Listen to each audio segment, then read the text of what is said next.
Oi, gente, sou o Heráclito e eu tô voltando a gravar vídeos aqui pra internet. E hoje eu vou falar sobre Jung. Normalmente é o que eu falo, né?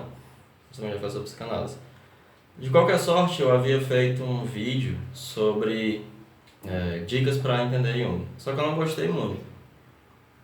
E há algum tempo atrás eu escrevi 10 dicas para entender Jung para os alunos de um grupo de estudos que eu tive durante pouco mais de 2 anos sobre a interpretação dos contos de fadas. E eu vou fazer 10 vídeos falando de cada uma dessas dicas para entender o Jung e explicando, né? A primeira delas é: o único critério de validez de uma hipótese em psicologia junguiana, ou psicologia complexa, ou psicologia analítica, né, é seu valor heurístico, isto é, explicativo. O que é que isso significa? Bom, vou primeiro falar do erro, né? Muitas vezes eu vi pessoas falando assim: vamos supor que você tem um tema qualquer, bulimia. E aí você fala dos fenômenos relacionados à bulimia, aí de repente você faz um corte, aí começa a falar de um monte de coisa de psicologia analítica, descolado. E aí você fala, como se fosse uma espécie de retórica psicológica, que vai dar só um lustro assim, e depois volta a falar do fenômeno. Não é assim que funciona. Não é assim que o Jung havia pensado. Ou então a pessoa se descola do fenômeno e começa a falar só do aspecto psicológico, como se fosse um racionalismo do espírito muito esquisito. Enquanto, na verdade, o Jung tinha um viés pragmático muito forte. O temperamento pragmático, ele só se sente à vontade próximo aos fatos, né? E a teoria finda sendo, para usar a expressão do William James, a conceptual shortcut, um atalho conceitual que serve para gerar mais trabalho e para que você possa continuar se mover entre os fenômenos de uma maneira mais rápida. E quando você vai olhar um fenômeno, no primeiro momento ele parece ser muito confuso e disperso.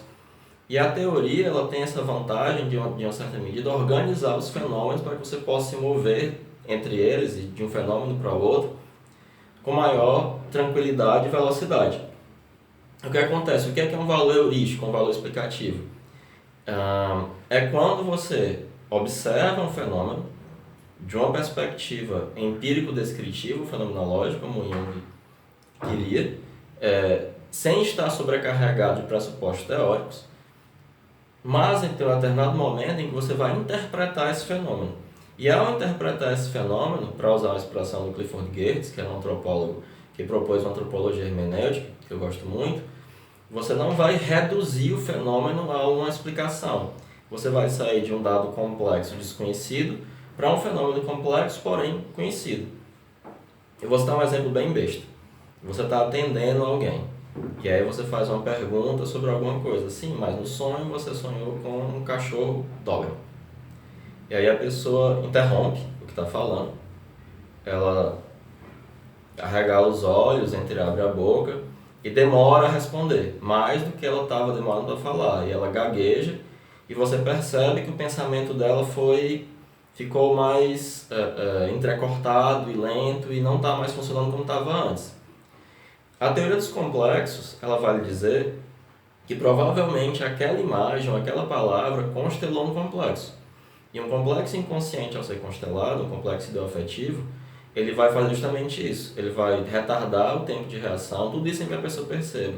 Ela vai interromper o fluxo de pensamento e ela vai gerar uma série de, como ele é ideoafetivo, né? Ele vai gerar uma série de fenômenos corporais, como o arregalar de olhos, como provavelmente uma palpitação ou uma alteração da permeabilidade psicogalvânica, e isso vai afetar as próximas coisas até a coisa voltar mais ou menos ao normal. E isso vai lhe fazer supor que você está pisando numa espécie de campo minado, porque aquela imagem que você evocou por meio da pergunta sobre determinado animal que aparece no sonho, ele carrega uma certa irracionalidade. E irracionalidade para o Jung era coisa extra-racional, ou seja, que não pode ser resolvido racionalmente ou que não é permeável à racionalidade. Irracional é extra-racional. E aí, ao observar esse fenômeno, ao invés de só ficar confuso, você tem uma heurística para compreender um pouco melhor o fenômeno. Quer dizer que foi isso que aconteceu? Não. Quer dizer que é isso que eu suponho que esteja acontecendo e que me permite observar o fenômeno de uma perspectiva em que eu tenho algum conhecimento sobre esse fenômeno e que o fenômeno fica melhor explicado. Ou então, por exemplo,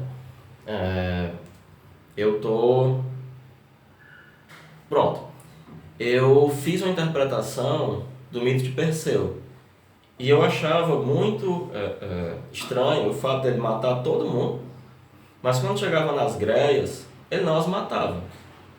E aí, utilizando o método comparativo, através da etimologia, dá para perceber que elas são as cinzentas, as velhas, né? Elas já nasceram velhas, etc, etc.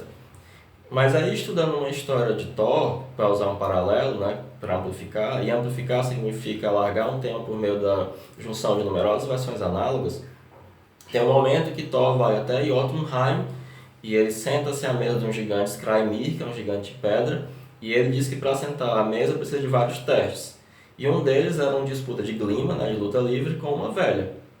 E ele perde. Ao final, o próprio gigante explica, nem mesmo os deuses podem vencer a velhice. E aí você tem esse paralelo. A diferença é que as greias eram 3. E aí eu estava lendo um livro que um amigo meu me deu de contos de fadas ingleses. E havia as histórias de Jack enfrentando os gigantes. E ele mata todos os gigantes. Mas quando ele chega em um gigante de 3 cabeças, ao invés de matar, ele ludibria o gigante. E você pode perceber que esse gigante, o aspecto trino dele, trinitário, e o fato de ele não matar esse gigante, mas ludibriar, ou seja, ele não consegue vencer esse gigante, também lhe remete a esse aspecto similar das 3 greias, né? E outros tipos de trindades femininas que aparecem. Nesse caso, é um gigante de 3 cabeças. E aí você percebe que o método comparativo e a teoria, ele me fornece uma possibilidade de compreensão do fenômeno. Então, quando é que uma hipótese em psicologia complexa, ela é válida? Quando ela tem um valor heurístico, ou seja, quando tem um valor explicativo. Uma das coisas que eu vejo é a teoria completamente descolada dos fenômenos e usada sem nenhum rigor, sem nenhum critério, e ela não serve para nada. Então, sempre que você estiver ouvindo alguém falar de psicologia analítica sobre determinado tema, você pensa, tudo bem, o que é que a teoria está me explicando, está me ajudando a compreender melhor desse fenômeno? Porque se não estiver fazendo isso, não tem valor nenhum. E essa é a primeira das 10 dicas, né, que eu escrevi, né, repetindo, o único critério de validez de uma hipótese em psicologia complexa é o seu valor heurístico, isto é, explicativo. O Jung só pede um critério. Se você não consegue cumprir um critério, né, por favor, e é um critério fundamental. Eu não coloquei nas dicas, mas na prática da psicoterapia, ele também fala que a interpretação onírica só tem um critério de validez, que ela ajude o paciente a sair de sua estagnação neurótica. Então, uma interpretação de sonhos é válida quando ajudar o paciente a sair do seu estado de estagnação, né? Fica sendo um adendo ao primeiro das minhas dicas, né? Bom, essa é a primeira, vou fazer 10 vídeos acerca dessas dicas, explicando. Eu espero que os exemplos tenham sido úteis.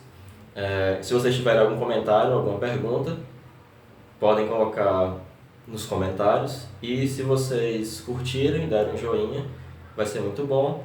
E eu vou deixar linkado aqui embaixo, que foi na descrição do vídeo, na verdade, em todos os vídeos eu vou deixar as 10 dicas que eu escrevi, para que você possa já ir vendo.